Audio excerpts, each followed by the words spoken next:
Probably the best part. I would like to go call in Joshua Diaz. Wait, hang on a second. Mike. Oh, are we going to bring Mike in first, Mikey? Yep. Okay. Never mind. We're going to bring in. Mike Schmidt, Sergeant Mike Schmidt, I believe that is. Bring the colors in.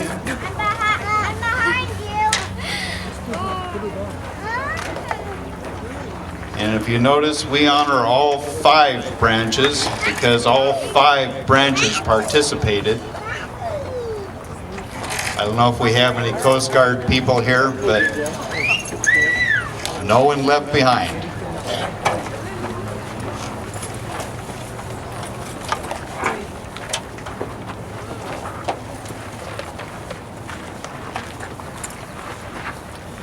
Josh, would you do the honors?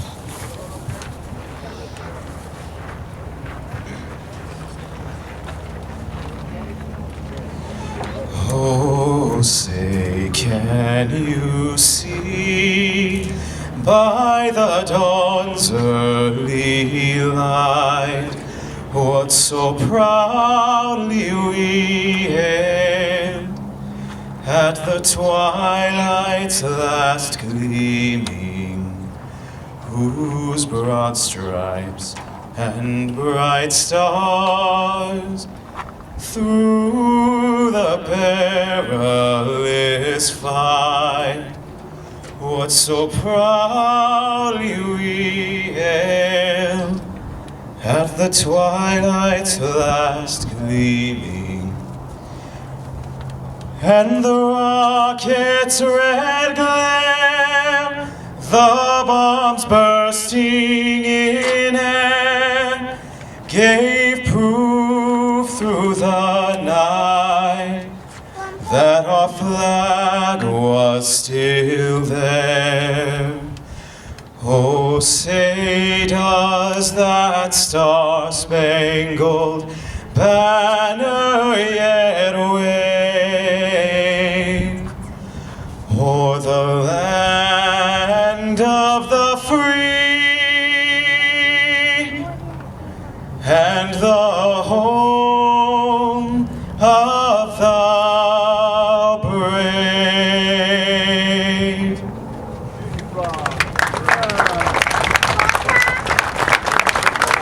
Thank you very much. And footnote to that, I want to let you know that we promise no disrespect.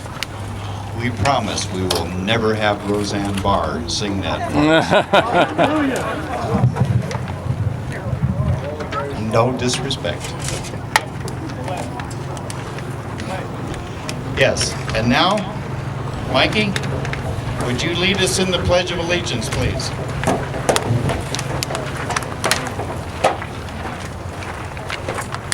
Ready? I pledge allegiance to the flag of the United States of America. One nation, under God, indivisible, with liberty and justice for all. Two.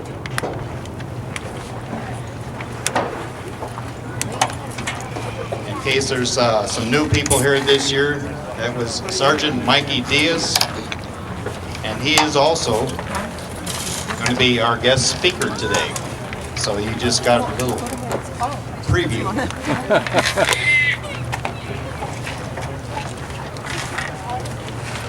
I was really hoping to hear the pipes and drums. Now, Dennis, if you would please lead us in the invocation.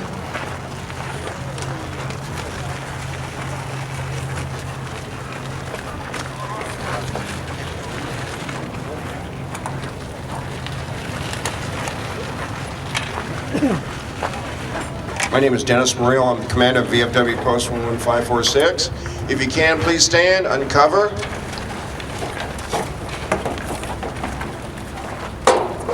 Bow our heads, please.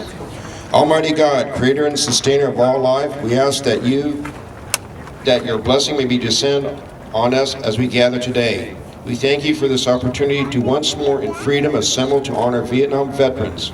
May we never forget those who made their supreme sacrifice so as to secure for our nation the blessings of life, liberty, and justice for all. May our observance be a timely reminder that our freedom was purchased at a high cost and should not be taken for granted. Bless the families and friends of those we honor today, and bless the veterans who have come with memories, stories, and tears to enrich this day. Amen. Thank you.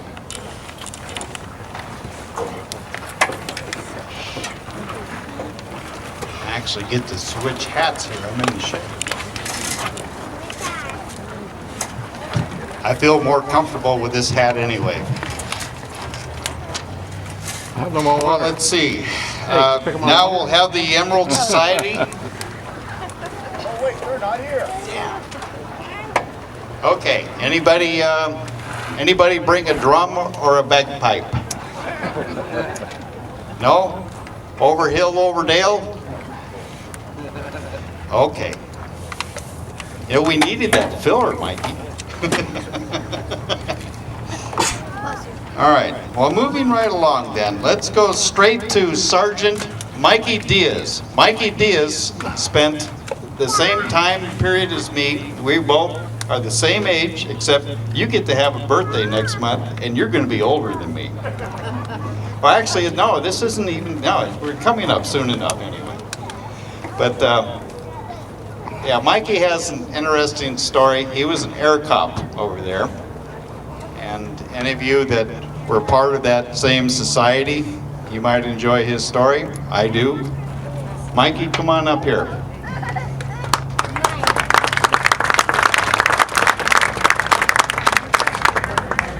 Okay, I mentioned the word nomster, and some of you guys look at me like I was crazy. We're nomsters. We're from Vietnam. We are called nomsters, okay? Anybody not like that? Let me see a show of Navy guys. All Navy guys, raise your hand. Welcome home. Marines. Semper Fi, welcome home. Air Force. Army. Here we go. Coasties. It always happens. Now, if we were on the East Coast, we'd have tons of coasties. Okay, I'll be 67 next year, or next month. I never thought I'd come this far. How many of you guys are looking at yourselves going, 60? I look like my damn elementary school teacher. It's amazing. I want to take you guys back a little bit. We're going back to the 60s, okay? The 60s. When we were that age, 19, 18, 19, 20, there were very few things we could look forward to. Tell me when I'm wrong. One, you're either going to get married and get a girl pregnant.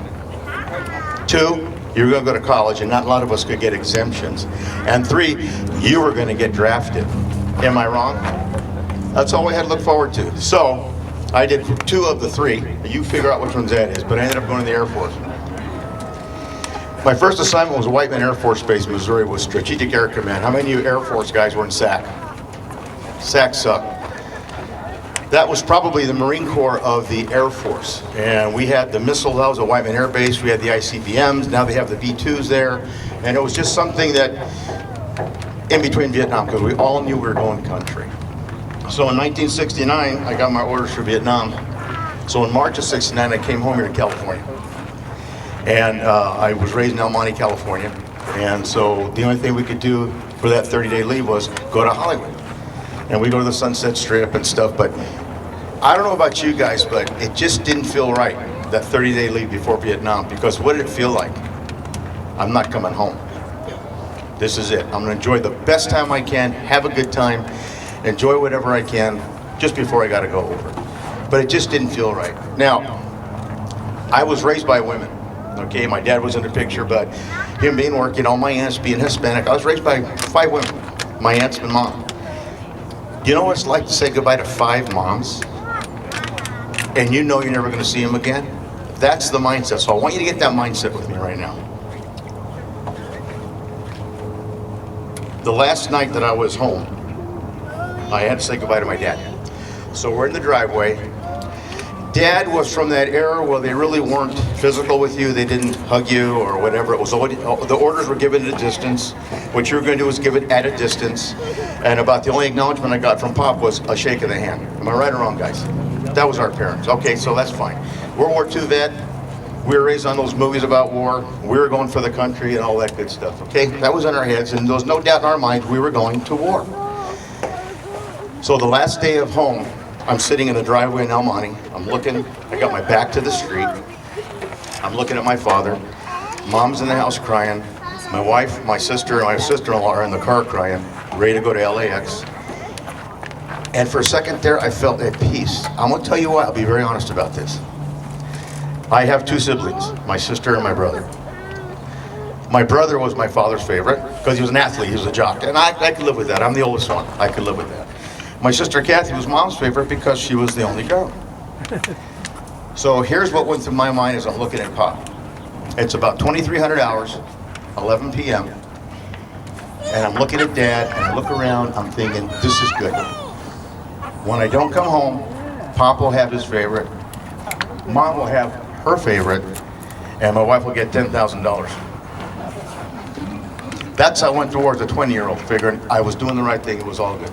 So, off to LAX I go. I get to LAX, and we're saying our goodbyes. I got all 3 girls here, and they're crying. And as I turn to go on the airplane, I see an Army guy, and no offense to the Army guy, I'm just telling you a story. I see an Army guy talking to an older man and girl, and the older man says, "You got to go." And the kid put his head down. He's in uniform. I'm in uniform. He turns, walks on the plane. I turn one more time and say goodbye. And as I walk on the plane, he's walking off and he says, "I ain't going." I didn't see that guy get back on the plane. I don't know where he's at today or how he has to live with himself, but that was his final statement. So off we go to war. So now I get to Phan Rang Air Base, Vietnam. Now Phan Rang is in the middle of the country. It's 38 miles south of Cam Ranh. Those are my notes, I need them.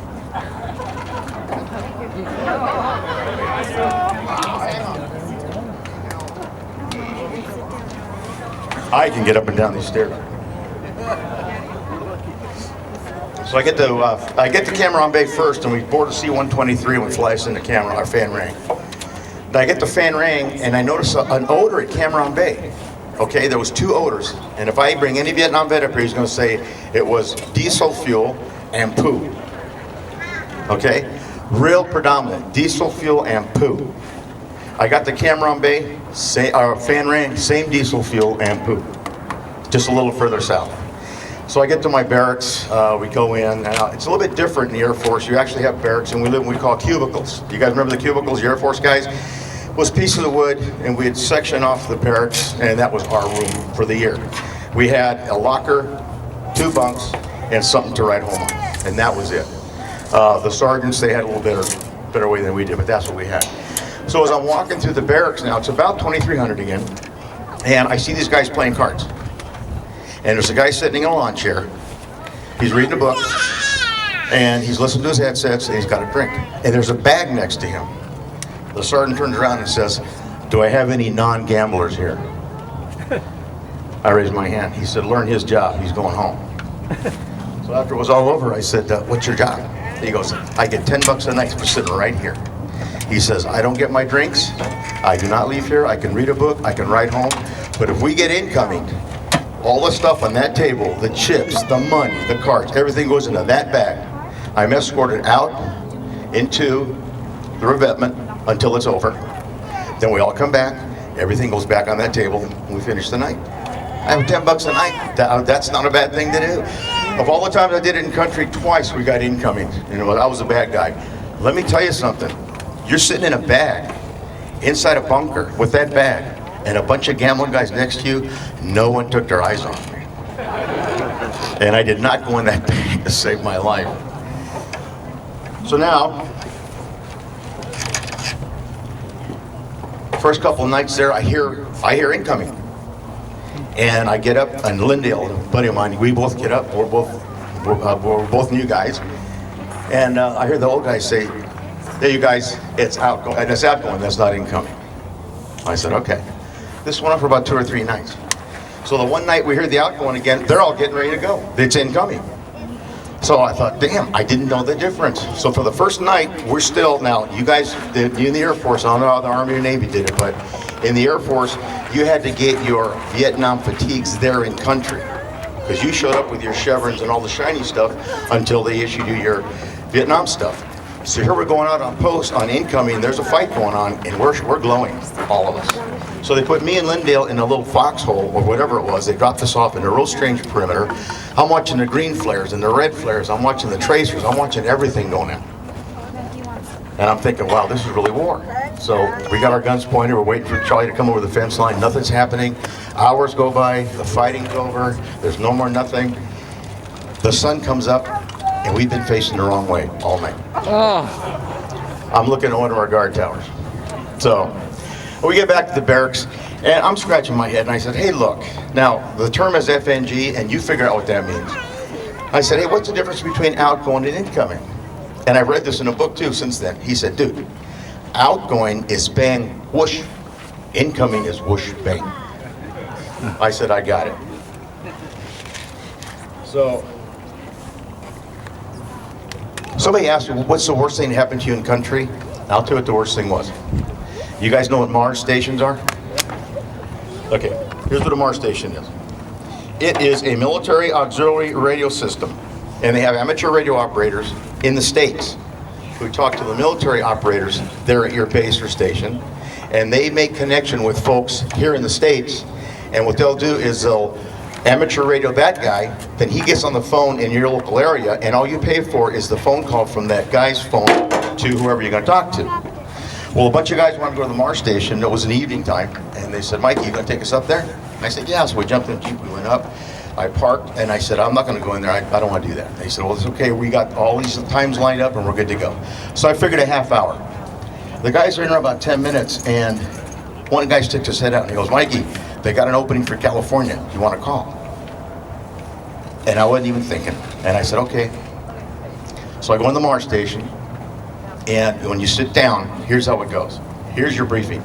When you hear your wife talk, she will be told over. We're going to click the radios in the opposite direction. And after you talk, you got to say over. Then we'll know to click the thing. Right or wrong, guys? How many did it? Okay. So I'm sitting in front of there. I've been 7 months in country, and my stomach's churning, and you know, I'm dead, man. I'm never going home again, but I'm going to talk to home. So I hear, hi, honey, I love you. Over. And I said, I love you too. Over. And I said, what are you going to do today? Over. And as soon as they clicked the mic, I heard the baby crying in the background. She says, we're getting ready to go to the beach. That was the worst time of my life in Nam. Knowing that the world still existed, and I wasn't going home, and I was here talking to her probably for the last time. That's how I felt. So I went back to the Jeep, and I cussed myself out. I said, you're never, ever going to do that again. Because that did what, guys? It gave me hope. And anybody that had hope in country, really, really, really had hope in country, as far as I'm concerned, you were a loser. Because you had to fix your brains to what was going on, and you're in a combat zone. Now, I get another glimmer of hope. I get to go on R&R. I'm really going to Hawaii. How many of you guys went to Hawaii for R&R? How many of you guys went to Bangkok? How many of you guys went to Australia? Dog. Anyways, get to R&R in Hawaii, and it was great. I mean, you got to see everyone you know. Everybody was in a good mood. Everybody was happy. We got to stay at the Imperial Hawaii. So I'm at the Imperial Hawaii, about the something odd floor. We're in the room for 3 days. Hadn't seen daylight for 3 days. We were discussing stuff. Anyways, for 3 days. So I walk out on the balcony, and I look around, and I look down. Everybody's window's open, and they're spending their 3 days there, and I'm watching. I thought, no way. So I called the wife, and I go, go look at this. She comes out, she goes, oh my God. So I said, what are we wasting time for? Boom, another day inside.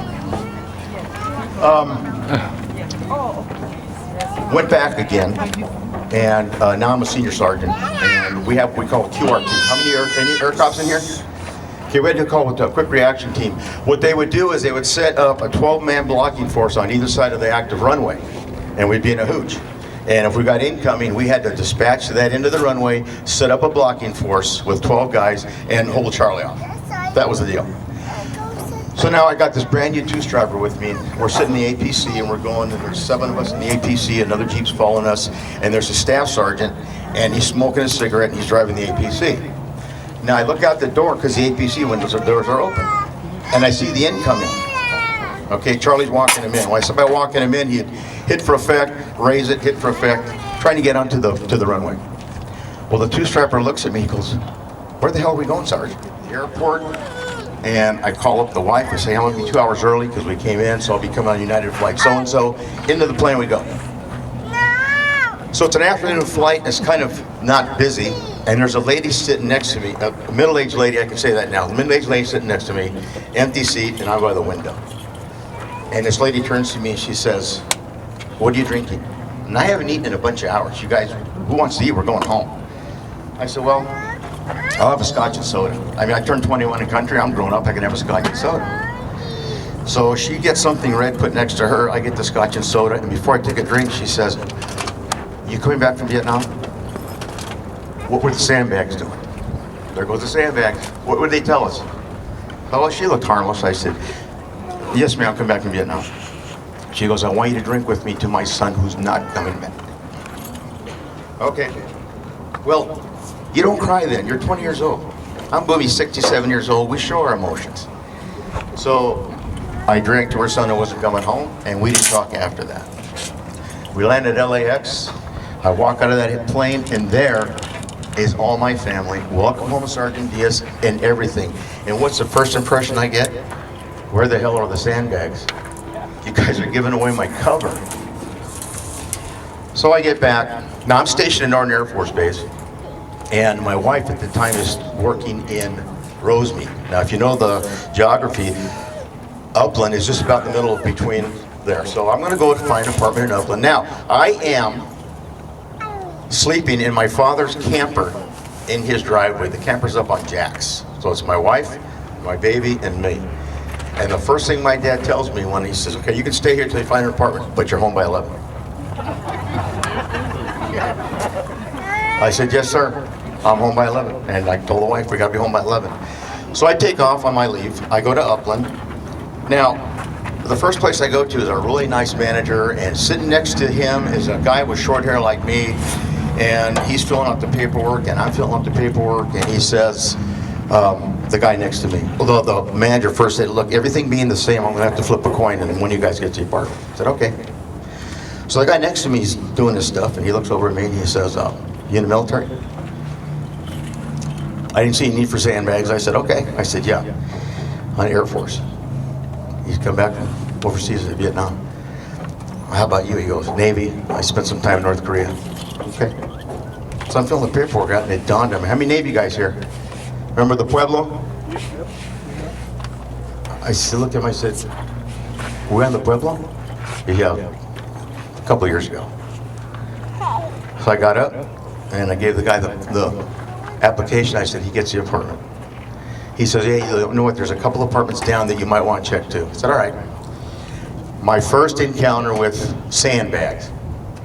I walk in, this guy's got a thick German accent. And he looks at my hair, and he looks at me. "Where are you coming from?" In the German accent. I said, Where do you mean where I'm coming from? "Are you military or police?" I said, "I'm military." "Where are you coming from?" I said, "I'm stationed in Norton Air Force Base." "Before that?" I said, "I'm coming back from Vietnam." He goes, "No apartments." "What?"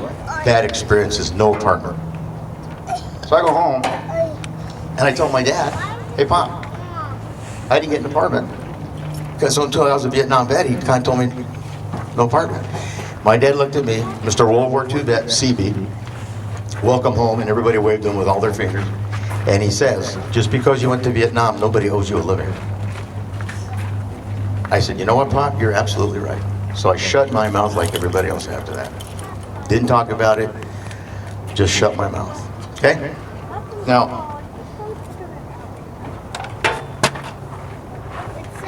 I joined the Ontario PD in '71. I got out of the Air Force, went on Ontario PD, and stayed there about 18 months, and LA was kicking to my butt. LA kept calling me. "There's something more in LA, you gotta go." So went to the LAPD, I joined LAPD in 1973. Now, Ontario PD and LAPD were the only ones that positively acknowledged my Vietnam service. They gave me 10 points.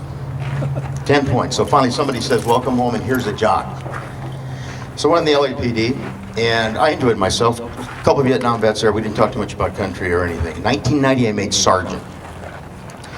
In 1991, I was stationed at Wilshire Division of the LAPD. Now, Wilshire Division is south of the Hollywood sign. Hollywood is right there.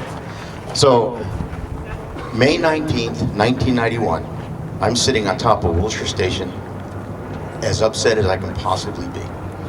And this is why. Desert Storm was having their parade. Their parade. They get to march. Well, they're still young, and you can see their waist, and they got black hair, and they got wrinkle-free. They get to march in their parade. And guess what they said we could do? March in their parade behind them. Okay, if some of you getting jawed right now, I don't blame you. I was pissed. I'm looking north to Hollywood. I watch these jets fly over, and I know that that damn Westmoreland is in that parade with about 100 or so Vietnam vets. It just upset me to no end.